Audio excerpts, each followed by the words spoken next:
Halo teman-teman, ketemu lagi dengan saya Tommy di channel Teknisi AC, channel yang membahas apapun masalah tentang AC.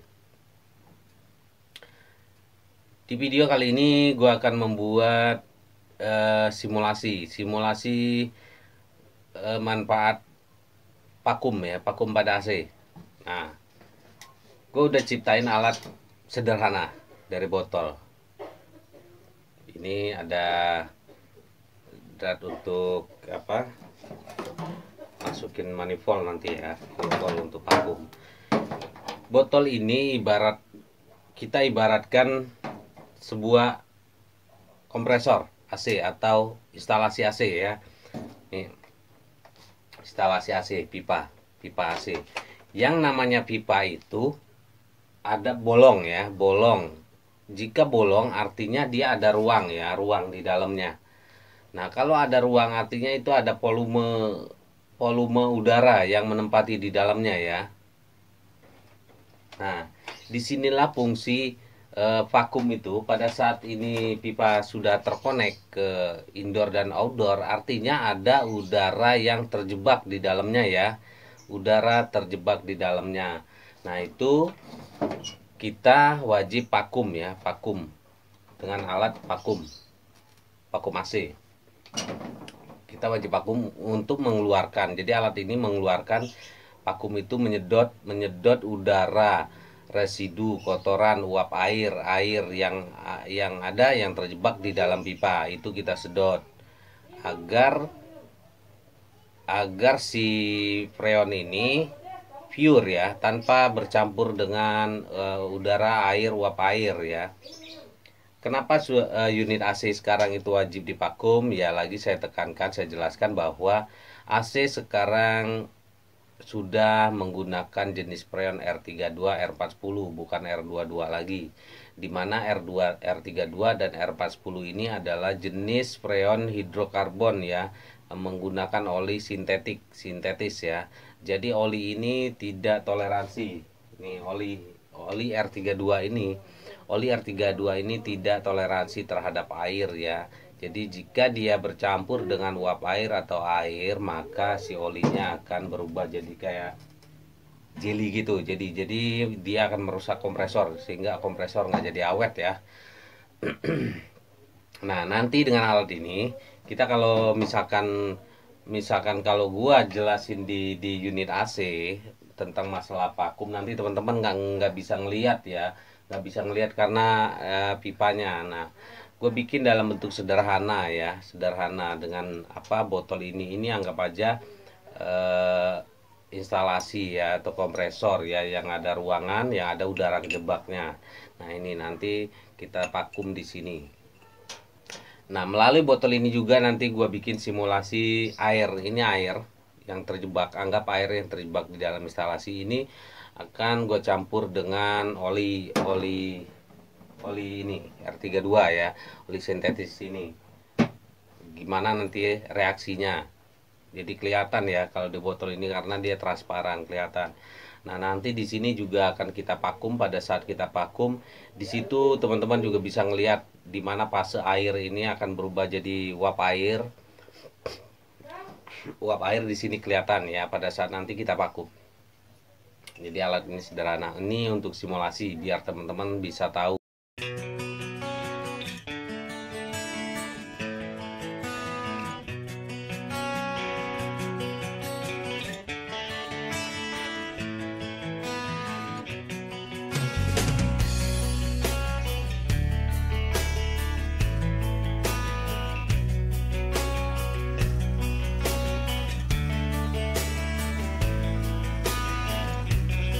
Oke, kita mulai ya. Kita mulai melakukan simulasi. Pertama, masukin dulu manifold ke sini, mesin vakum. Dan yang satu lagi ke sini ya.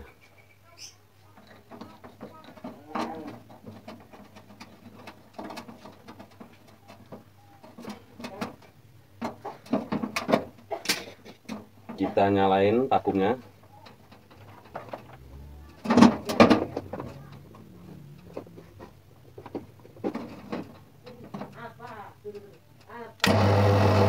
Tempat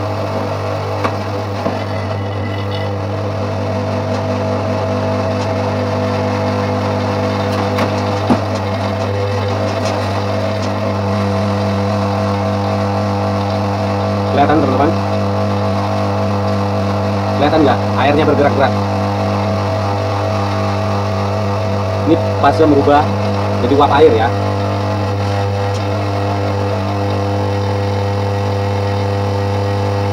Kelihatan dari sini bahwa mesin vakum ini menarik ya.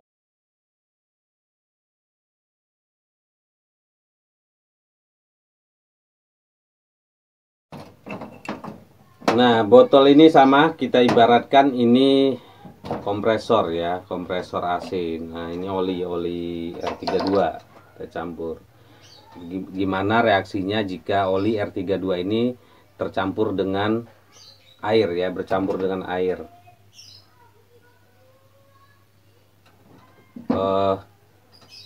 Kita pindahin dulu. Kita pindahin dulu airnya ke sini. Oli dulu yang kita masukin ya.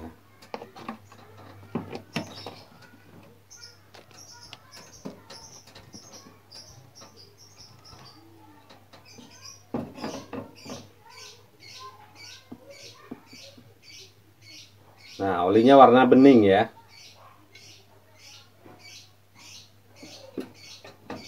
Oli warnanya bening ya, bening kayak gini nih. Sekarang kita campur dengan air. Gimana reaksinya ya? Kita campur dengan air.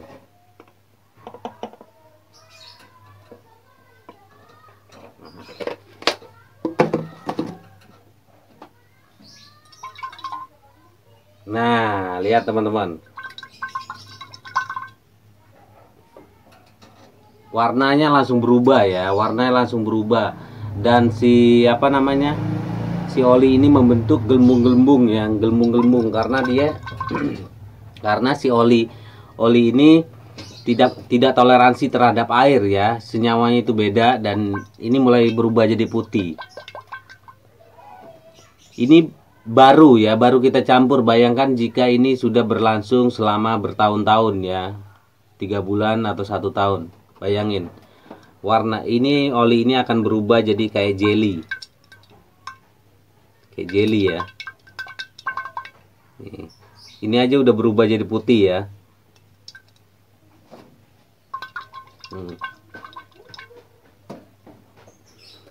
Dia air bercampur dengan oli ini terus bersirkulasi, terbawa, belum kecampur freonnya, belum kecampur olinya. Nih ini aja udah mulai kental ya, udah mulai kental, udah mulai apa, berubah jadi kayak jelly gitu. Ini membuktikan bahwa oli R32 ini emang tidak toleransi terhadap air ya. Beda dengan jenis oli waktu Freon R22 itu jenis olinya mineral ya, dia masih toleransi terhadap air. Nah kalau ini nggak bisa teman-teman. Jadi air sama oli ini nggak toleransi. Lihat, yang tadinya warnanya bening, si olinya bening, berubah jadi kayak susu, ya. Kalau dia berlangsung berbulan-bulan, bertahun-tahun, maka ini akan, oli ini benar-benar akan berubah jadi kayak jelly ya, jadi menggumpal gitu. Lalu bayangkan kompresor yang butuh pelumas oli, tapi olinya menggumpal di bawah ya, nggak bisa ikut ke dalam sirkulasi kompresor, nggak bisa melicinkan, melumasi kompresor ya, karena dia sudah beku menjadi kayak jelly gitu. Bayangin, itulah efeknya kompresor jadi rusak itu kayak gitu teman-teman.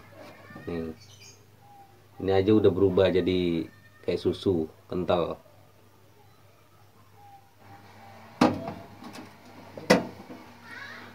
Jadi gitu ya teman-teman. Jadi penting sekali proses pemakuman pada unit R32 R40 ya. Nih bukti, kita udah buktikan. Lalu tadi pemakuman kita udah simulasikan. Uap air itu dipakum itu dia tersedot mesin vakum, makanya perlu dipakum. Kalau nggak dipakum ya airnya tetap ada di dalam itu, udara yang kejebak itu akan berubah jadi air ya. Nah lalu gimana jika oli tercampur dengan air, terkontaminasi dengan air nih kayak gini nih. Kita sudah buktikan ya. Ini udah kita buktikan, dia berubah, olinya itu berubah jadi kayak susu, kental banget nih, berubah jadi kental. Nanti dia berubah jadi keras, jadi agar-agar kayak gitu, jadi jelly. Nah kalau dia berubah jadi agar-agar, kayak agar-agar itu artinya oli ini nggak bisa melumasi mesin ya, nggak bisa melumasi si kompresor ini. Nah kompresor yang nggak dilumasi oli, lama-lama aus ya, panas, panas, rusak dong. Teman-teman bayangin aja jika oli motor atau mobil teman-teman tercampur dengan air, gimana rasanya? Sama, kompresor ini juga mesin ya, mesin susu berubah jadi kental. Ini membuktikan bahwa oli sintetis tidak toleransi terhadap air, makanya dia benar-benar wajib divakum AC zaman sekarang ya. Oke teman-teman, ini gue udah bikinin simulasinya, jelas ya. Mudah-mudahan teman-teman paham ya bahwa vakum itu sangat penting, dan proses pemakuman itu wajib menggunakan alat vakum ya, emang khusus vakum ya. Jadi ini yang menyedot ya, fungsinya menyedot. Jangan di air purging. Air purging itu adalah mendorong udara yang terjebak di dalam pipa ini, pipa AC ini didorong dengan freon ya. Air purging itu kelemahannya ya satu, instalasi kurang bersih, uap air kurang bersih karena prosesnya cuma beberapa detik didorong ces gitu doang. Nah, kedua, freon bisa berkurang ya, freon bawaan pabrik itu bisa berkurang. Jadi sebaiknya menggunakan alat khusus vakum ya teman-teman, alat khusus vakum, jangan air purging ya. Oke teman-teman, terima kasih, mudah-mudahan teman-teman bisa paham ya.